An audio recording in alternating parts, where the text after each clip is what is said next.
I strangled her, he said. I didn't know what came over me. I didn't know she was going to die. This was a statement made, allegedly made, by the way, by this man who strangled his 6 months pregnant wife. So sad. Hi guys, welcome to Life with Me. My name is Queen Ngozi Chinyere, and if you're here for the very first time, thank you so very much. Please do tap the subscribe button and the notification button so you'll be the first to know once I upload the video, and do like and share this video. Last week was really bad. I've been trying to how to put myself together to actually make this video. We keep talking about this thing over and over and over again, and people keep dying. We just talked about Osinachi Nwachukwu. Was it last year, last 2 years? And we've forgotten that. We've moved on. We don't know what is happening to the kids. Nobody's asking about the kids again. Nobody's talking about the kids. She's gone. With all the talent, she's gone. Okay? And people keep making this same mistake over and over again. And then someone was asking me, why are you so passionate about relationship? I know there are several other things I know you can do so very well, but you're just stuck on talking about relationship and all that. I say yes, because I know that if we get it right as women in a relationship, every other thing will function properly. Because when a woman is emotionally, mentally, physically, spiritually stable, you cannot imagine what she can achieve. When you're with someone who is ready, not just for you to be a wife who is going to give birth to his children, but for you to be someone who he's going to encourage, he's going to push you, he wants you to become the better version of yourself. That woman will just be lonely. Just imagine where you're married to an unemotionally available man. A man that does not care, and you're pregnant.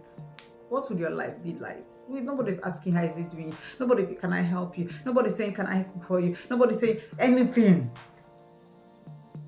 And this starts from the way we go into relationship with some of these men. You're not Jesus Christ. You're not the Holy Spirit. You're not a potato. Yes, you're not. You're not, sometimes people even make the mistake of, I have to get married early. And they are, back in school, as your graduate said, as I'm graduating, the next thing is husband. So you see that this is a foundational problem. And so anybody they're having relationship with, they are not thinking about anything. They're not looking at what, if that person can help them in their journey of life. They're only thinking about marriage, so that, we'll do ashebe like we're doing for every other person. I know how many ashebes that I did. I know how many men of honors that I was before I got married. But you know what? I was coming from a place where I have been taught that I am not in competition with anybody. I am in a different journey of life. I was coming from a place where I know that there's even a kind of person I'll bring. My mom in particular will chase two of us away. It wasn't my problem. They believed so much in making sure that you're empowered. that was where I was coming from. Making sure that you're really empowered on your own, such that you can take decisions, stand by it, take care of yourself, and just move on. A woman will know that a man is not a husband. In fact, you know that your mother, even though she was married, she was a single woman. And you know what I mean? Single mother, rather. She was the one catering for people. She was the one paying the fees. She was the one doing everything. For me, she's single. She's a single mother. Then you want to marry, you won't make a better decision and say, okay, I don't want to go through this. I saw it. My mom was not saying it, but I saw it. I could feel her pains. I could feel the frustrations. No, we don't do that. We still continue in that line. I'm almost screaming because I don't understand how people will now make it look as though if I'm not married, I'm finished. And then they marry anything. Everybody's not meant for you, for crying out loud. I read that story and I was pained. I was pained. Even one of the days, I think I was showering and I was like, why would somebody just die like this? What was the problem? You were coming back. You were knocking. She didn't open the gates on time. That was a crime. And then you slapped her. You kicked her from your statements. And then you got into the house and you were still beating her. You don't know what came over you and you strangled her. Like you're strangling a goat. And you noticed she was dead. And you left the house. You ran to get advice from your friends. I don't know what they told you. But it was now your mother who called the lady's family the next day to tell them that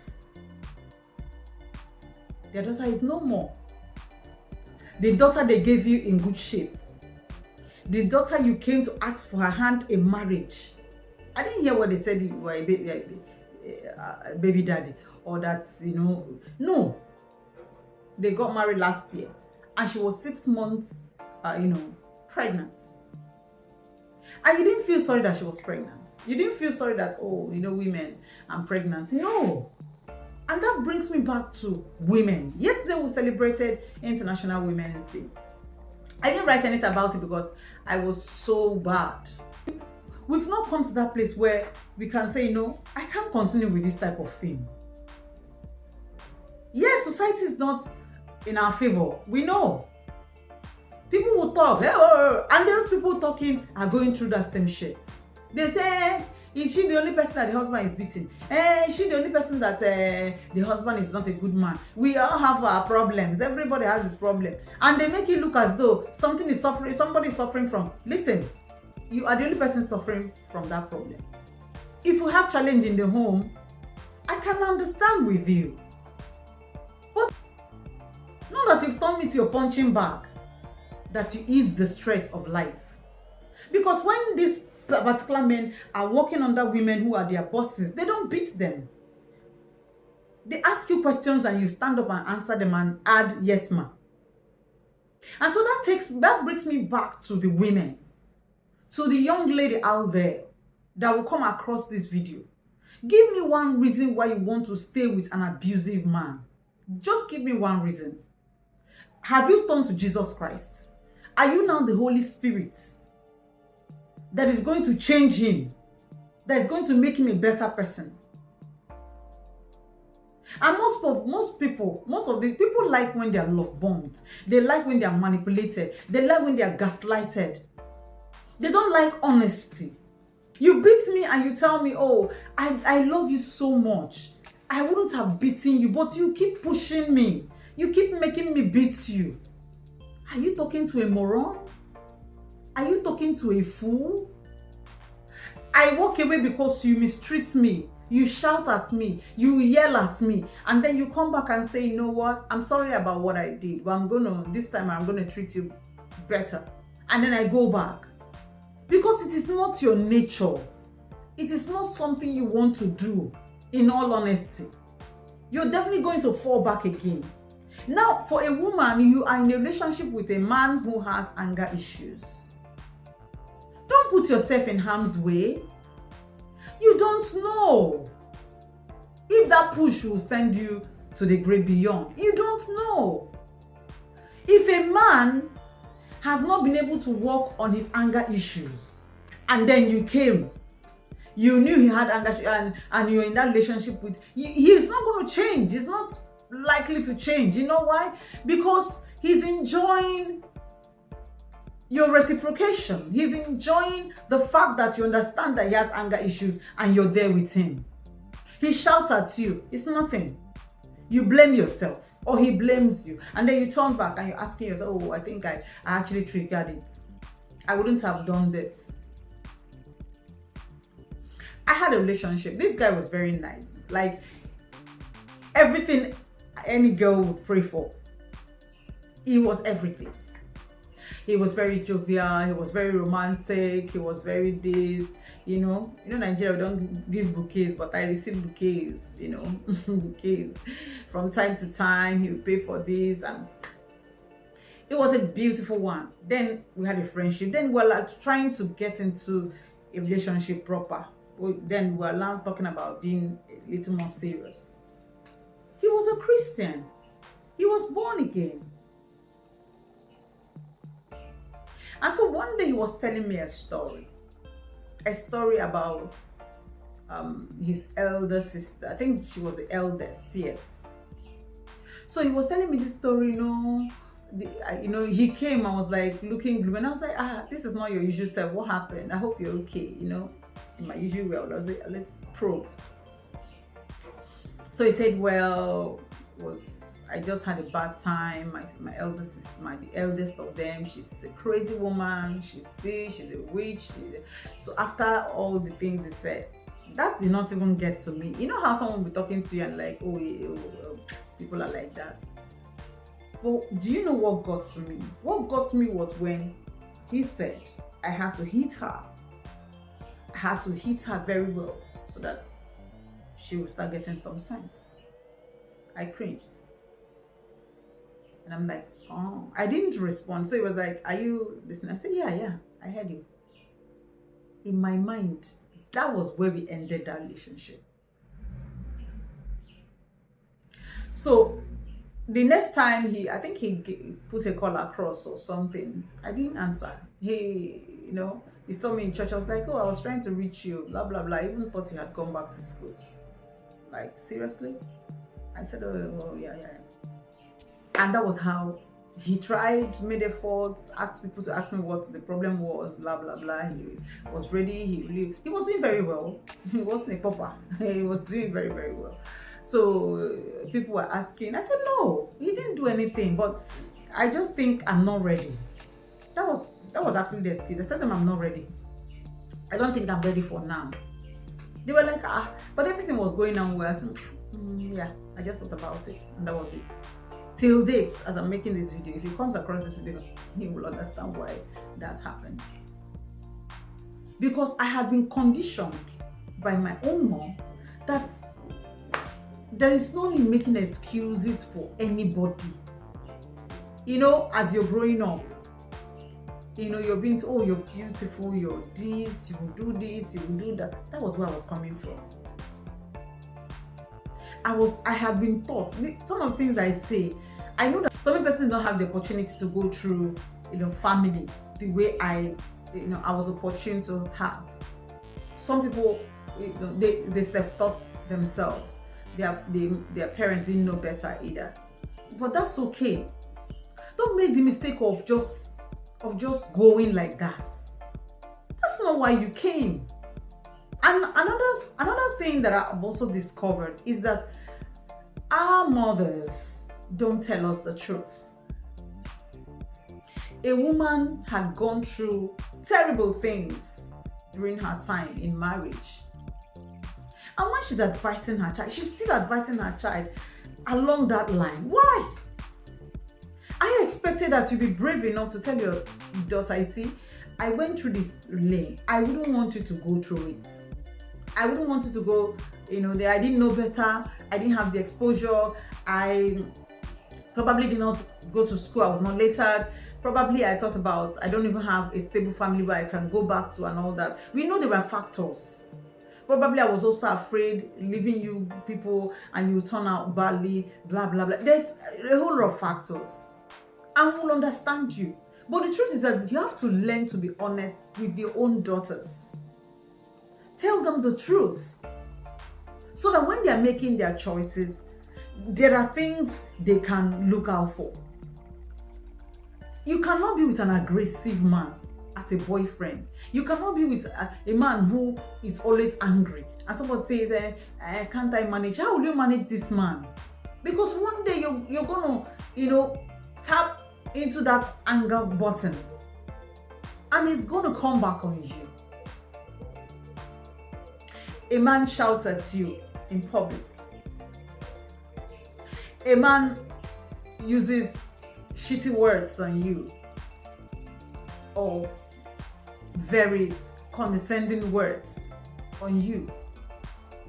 And he says, I'm sorry about that. Maybe you're complaining because he said, I'm sorry about that. I didn't mean to say that. It It was just what the moment triggered. You're still there. The next time he attempts, if not for any, I would have, and you're still there. I had a friend who had a boyfriend. His boyfriend was doing so well. Then the guy was working with what's the name of this? It was an oil servicing company. Let me not start mentioning. So she was working with this. This guy was working with that company. He had money. He was balling as a young guy. I think he was less than 30 back in the days. Yeah, he was really balling. So they had this relationship. So this my friend, this guy, when she turned I think either 24 or 25, the guy bought her a car. That was just a year before they started a relationship when she was 23 or 24. Can't remember exactly now. So when she was turning that 25, I think 25, yeah, her 25th birthday, the guy bought her a car, a beautiful car. I wouldn't call it name. It was steel rubber, clean. So we all celebrated. We were all happy for her and all that. We've been friends for back in secondary school. So we celebrated. We were all happy. We were all jollying and all that, you know. And the guy was calm, cool, clean, you know. So what happened, my dear, was that one time she was going to, because the guy, the company was in Port Harcourt at the time, but when they later posted him at their office in Abuja, that was the first time she was going to Abuja to visit him. So she booked for a flight. I think it was Aero or so, yeah. So there was a delay. So the guy was on the other side calling to know where she was going so that the driver would come and pick her and all that. And she was like, oh, they delayed her flight. She said, when she was telling me, she said she didn't actually hear all that the guy said. Okay. But that she knew that the guy was sounding like somebody who was now becoming haughty and all that. So she told the guy that, oh, I'm at, we'll soon get there. Remember, she was coming from the east, so she went through Owerri airport. So she said she got to Abuja, and the guy didn't say the drive. The guy came by himself. I was screaming. I would have done this. And I was screaming. And she was like, what is the matter? You don't do things when you're asked to do them. You don't do things, you don't do it your way. And the guy was screaming. And she looked around. People were looking at her. And that's my friend she's not pinned down when she's angry. Yeah. I don't know how she trained herself to be that way. She will have this, calm mien that you will like, who is talking to who? So she said when she was entering, the guy was like, if not funny, I would have slapped you. And in her mind, she said she cringed. I was like, okay. She was, after all, she was in Abuja now to visit him, right? So she still visited him. They stayed. She spent a few days and got back to the east. So I was trying to find out how her trip was, and she just told me that she just came a few hours before my call came in, but that was the end of the relationship. I thought she was joking. So I was like, babe, how far? Because we knew they were about getting married. The introduction had been done, I guess, yeah. So I was like, how far? So what's happening? You know how girls talk, how you ask your friends about something. So I was like, how far? So she was like, there's no foul. We have ended. I said, what happened? She said she was going to come to my house. So she came to my house and now wasn't telling me that this is what this guy did to her. I said, did you discuss it? She said, no. She said, it was only for discussion. That one she saw was enough evidence. Why am I bringing this? People see some of these things and they walk away. Some will see it. Sometimes because of poverty mentality. I'm sorry I'm saying that. Sometimes some people, because this guy is I had to hold him. He's not going anywhere. And that woman will not see him and be enjoying this and that. Sometimes some people are just myopic. They don't even think that in their life they can get enough money to get themselves some luxury items. So they are ready to stay, even if the guy slaps me. That one a small thing now.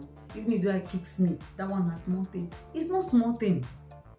It can send you to your grave. So please, let's stop making excuses for people. Let's learn to love ourselves. That woman that walks away is a woman that loves herself. Doesn't mean she does not love the man. She does love the man. Doesn't mean she's not going to miss the man. She's going to miss the man. But what has she done?